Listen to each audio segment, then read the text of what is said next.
Lance Thompson had been up since 5. It wasn't a habit anymore, it was muscle memory. Even though he had nowhere pressing to be, even though retirement had long softened the edges of routine, his body still obeyed the old clock. He rose with the dawn, shaved with care, and dressed in his cleanest trousers and the navy windbreaker he always wore to medical appointments. It wasn't much for warmth, but it carried a patch on the sleeve that reminded him of steadier times. On mornings like this, he needed that reminder. The streets of Jefferson County were already slick when he stepped outside, but he walked the 3 blocks to the clinic slowly, adjusting his pace to avoid the puddles forming at each corner. His boots were worn, the soles thinned from years of use, but he trusted them. When he reached the front door of the clinic, the storm had grown more serious, and the clouds above weighed down the sky like a wet tarp. The automatic doors slid open with a mechanical hiss, and he stepped into the warmth and fluorescent buzz of the waiting room. Inside, the atmosphere was thick with impatience.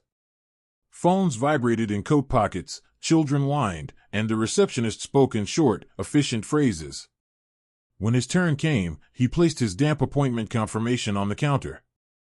It was the same slip he'd received in the mail nearly 4 months ago, a printed form with the time, date, and clinic address. He'd kept it safe, folding it precisely and placing it in the inside pocket of his jacket. The ink had smudged slightly from the rain, but the date was clear. His name, too. But the woman behind the desk frowned. Her fingers tapped across the keyboard in short bursts.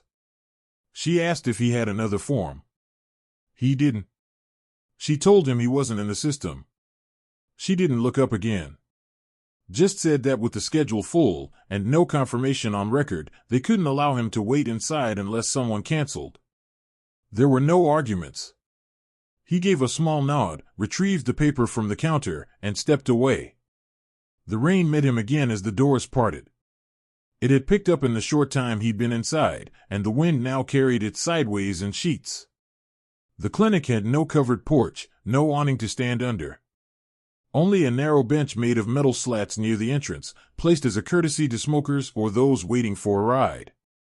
It was already slick with water, but he moved to it anyway and sat down. The cold crept in immediately. His jacket offered no defense, and the wind sought out every seam and opening. Rain collected at his shoulders and ran down the line of his spine, soaking his collar. Drops fell from the edge of his hairline, traced the creases of his cheeks, and gathered at the curve of his chin. From there, they fell steadily onto the gray concrete below. He made no effort to shield himself. He simply folded the paper and held it between his hands. He sat with a posture still shaped by years in uniform, shoulders square, back straight, feet flat to the ground. His eyes were fixed on the horizon, but they did not track movement. He blinked slowly. His breath made small clouds in the cold air. Inside, through fogged glass, people moved in and out of the waiting room. Some glanced toward him. One nurse nudged another and gestured vaguely at the bench. A man in scrubs passed by and frowned. No one came out. No one offered a seat. His presence registered, but only faintly, like background noise to a busy day. The water pooled at his feet. His hands were red from the cold, but steady. His shoulders held still under the steady drum of the storm. To a stranger, he might have appeared invisible. Just an old man sitting where he shouldn't, too stubborn or too confused to move along. But for Lance, there was no confusion. He had followed instructions. He had come on time. He had waited his turn. And now, without any sense of injustice or bitterness, he waited again. There was a dignity in his stillness. A kind of silence that asked for nothing but bore witness to everything. It was not the first time he had been forgotten by a system built to remember him only when convenient. It was not the first time he had been left outside. Yet he did not leave. Minutes passed. Then a half hour. The rain did not relent. The cold seeped deeper, into the seams of his jacket, into the fabric of his sleeves. Still he did not move. Not because he couldn't, but because the discipline inside him was older than the discomfort. The parking lot emptied and filled again. Cars idled. Tires sprayed water over the curb. The sound of the rain against metal and pavement was a low, constant percussion. Inside the clinic, staff moved with purpose, unaware or unwilling to acknowledge that one of the people they were meant to serve had been left out in the storm. And still, Lance waited. Quiet. Upright. Soaked. As if he were part of the landscape now. As if he had been sitting there forever. Kayla Jennings had been working at the Jefferson County Clinic for just under 3 months. At 22, fresh out of community college and still unsure whether healthcare administration was her calling, she often found herself lost in the shuffle of more experienced nurses and weary doctors. Her badge read administrative support, but most days she fetched files, answered phones, and apologized to irritated patients when the system failed them. That morning had been particularly chaotic. A server update had scrambled the scheduling software, and every fourth patient claimed they had an appointment no one could find. Between phone calls and rescheduling slips, Kayla's attention was frayed thin. She tried not to let it show, keeping her expression composed, her tone steady.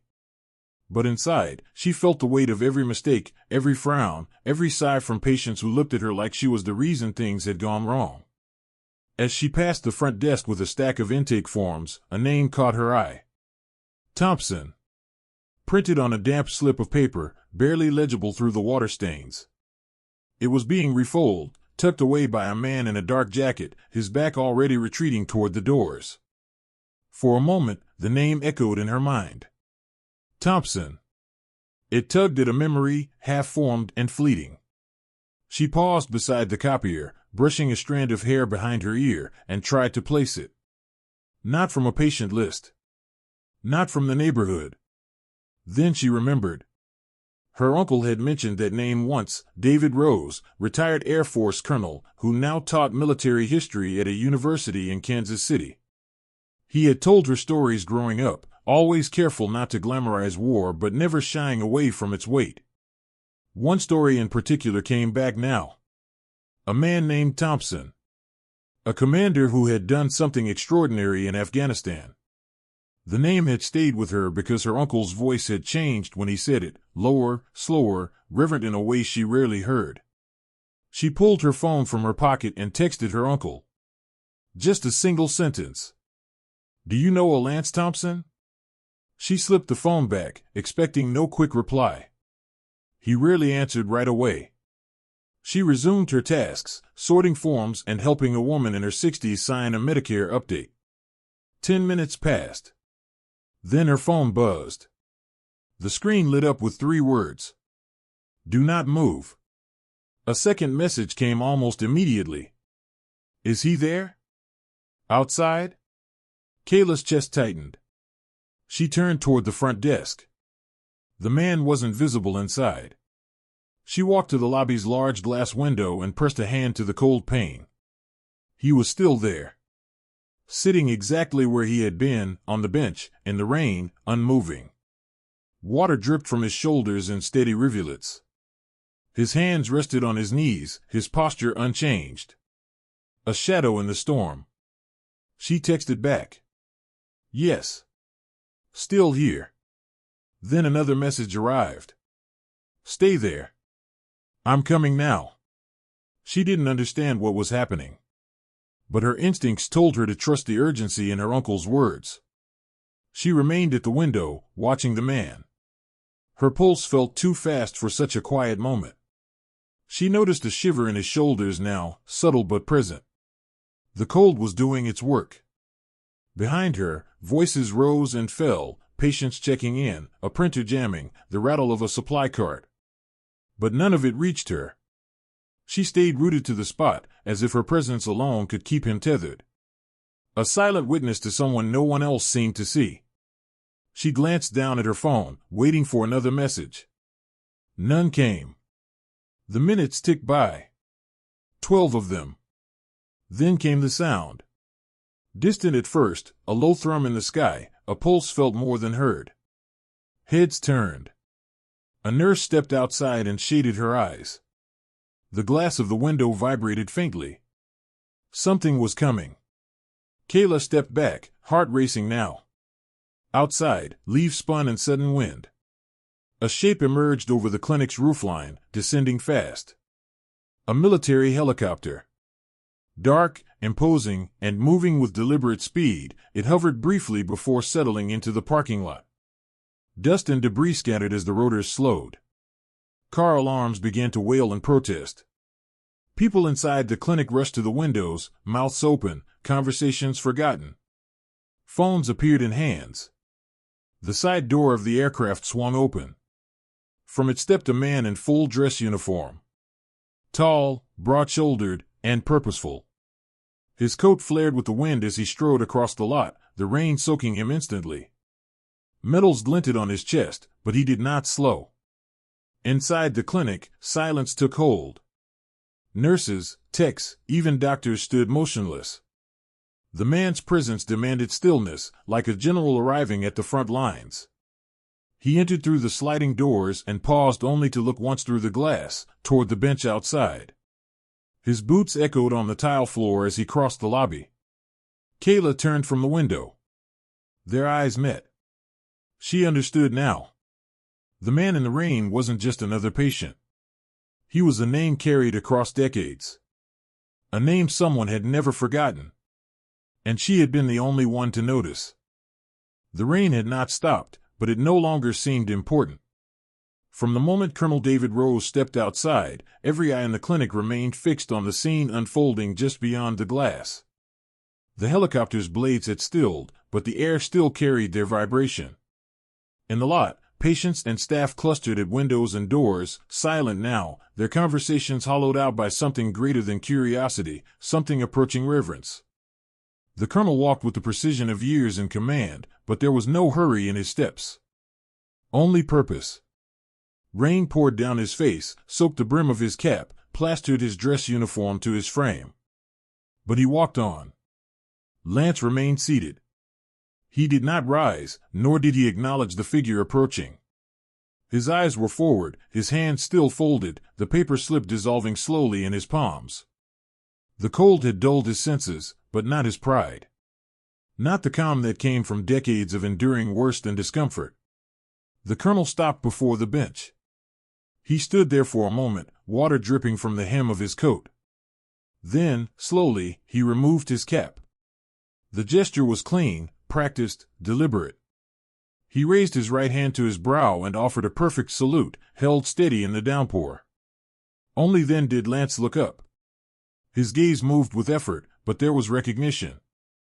Not in the face of the man, but in the gesture. In the discipline. In the silence that said more than any words could.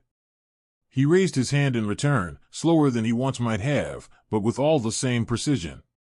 Two men, framed in rain, standing still while the world around them held its breath. Then, together, they turned and walked toward the helicopter. The colonel moved half a step behind, sheltering Lance as best he could with his own body. He reached once to steady the older man, but Lance didn't need help. His steps were slower now, but sure. Inside the clinic, no one spoke. Some lowered their heads.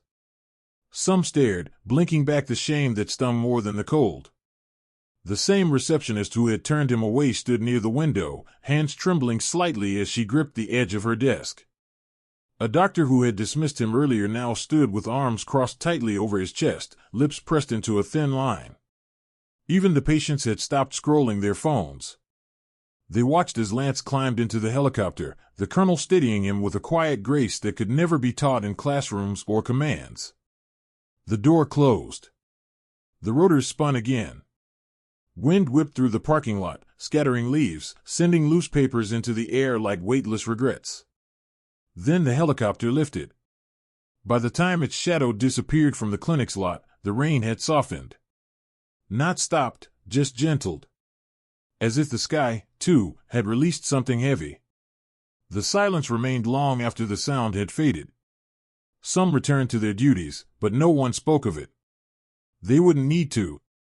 The story had already begun to spread, first among staff, then to patients, and later to the larger community. No embellishment was needed. Just the image, a veteran alone in the rain. And the man who came for him. The next morning, a maintenance crew arrived early. By noon, a new plaque had been installed above the clinic's main doors. It bore no date, no sponsor, no logo. Just a sentence, carved into brushed metal. There is always space for those who once protected ours. Later that week, Lance returned, not for treatment, but with a box of heavy coats in his arms. He didn't announce himself. He didn't ask for a meeting or wait for thanks. He placed the coats at the front desk and turned to go. Someone asked if he wanted to speak to the director.